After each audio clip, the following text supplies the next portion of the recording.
Oui, mais est-ce qu'il n'y a pas justement, je dirais, et ce qui peut être caractéristique du début du XIXe siècle, est-ce qu'il n'y a pas une opposition entre, je dirais, l'Église visible et l'Église invisible, d'une certaine façon?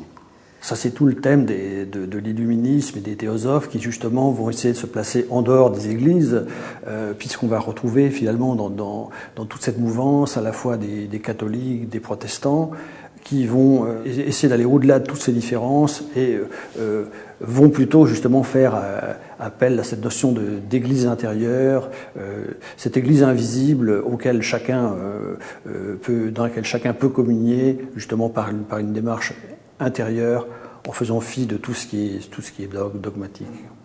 Il est certain qu'il y a une perspective extra-ecclésiale très marquée chez la plupart de ces théosophes.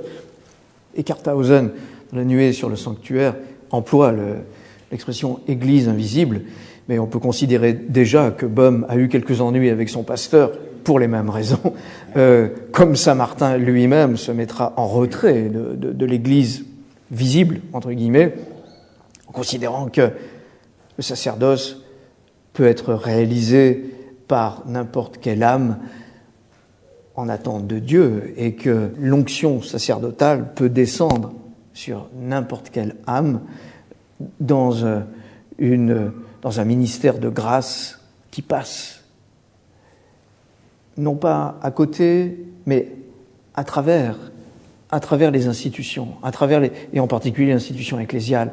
Il n'y a pas d'écran, de frontière qui viendrait mettre une limite à la descente de la grâce dans l'âme, fût-elle une limite ecclésiale qui a vocation à représenter Dieu sur la terre.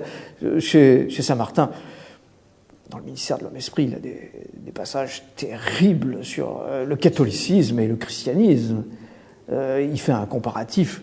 Je ne sais même pas si on oserait le faire aujourd'hui. C'est très dur, c'est sévère en tout cas.